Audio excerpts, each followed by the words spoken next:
அடுத்தது பனி விழுகிறது. இங்க ரொம்ப பனி விழுதுப்பா, நைட் ஆச்சுன்னா ரொம்ப பனி விழுது அப்படின்னு சொல்லுவோம்ல, அதுக்கு இங்கிலீஷ்ல என்னன்னு சொல்லலாம்னு பாத்தீங்கன்னா it is snowing. It is snowing. ஸ்னோனா பனி, பனி விழுந்துகிட்டே இருக்குது அப்படின்னா ஸ்னோயிங். It is ஸ்னோயிங். நடந்துகிட்டே இருக்கு, அதனால இட் இஸ் ஸ்னோயிங் அப்படின்னு சொல்லலாம். ஓகேங்களா? நெக்ஸ்ட், நான் காத்திருக்க வேண்டுமா.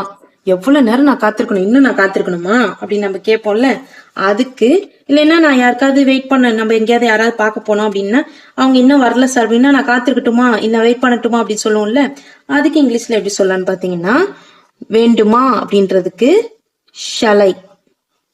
Shall I. Shall I wait. இப்ப நம்ம ஃப்ரெண்ட் இருக்காங்க, நம்மளுக்கு இது மாதிரி பார்க்கணும், சரிப்பா நான் வீட்டுல வெயிட் பண்ணட்டுமா நீ வந்துடுறியா அப்படின்னு நம்ம கேட்போம்ல, அதுக்கு ஷல் ஐ வெயிட்.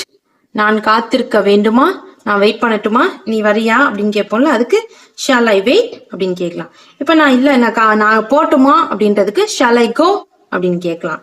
இல்ல நான் சாப்பிட்டுமா அப்படின்றதுக்கு ஷல் ஐ ஈட் அப்படின்னு சொல்லலாம். ஓகேங்களா?